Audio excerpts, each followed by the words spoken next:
وہی بندہ اپنے مقصد کو بآسانی پا لیتا ہے جو اپنے نفس کے خلاف اٹھ کھڑا ہوتا ہے اور نفس کے خلاف جنگ کرتا ہے۔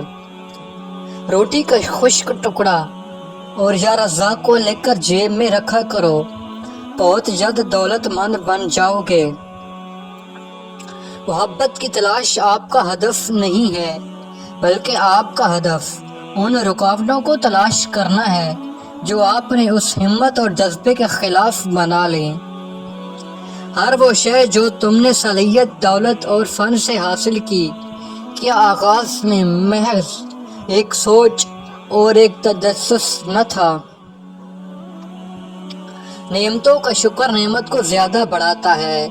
لاکھوں پھول کانٹوں سے سر ابھارتے ہیں۔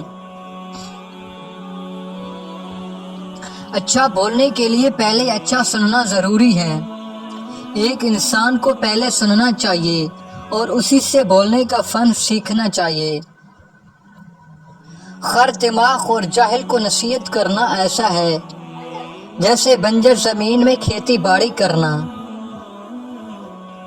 انسان دنیا میں بہت سے برے کام مختلف قسم کے خوف کی وجہ سے کرتا ہے۔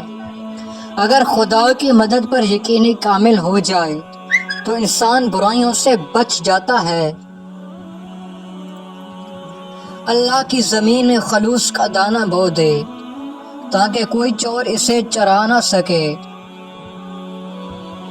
تمہاری اداسی اور افسردگی کا تعلق یاد رکھو صرف تمہاری ناشکری سے جڑی ہوئی ہے۔ خواہشات سوئے ہوئے کتے کی طرح ہیں، ان کے اندر خیر و شر پوشیدہ ہے۔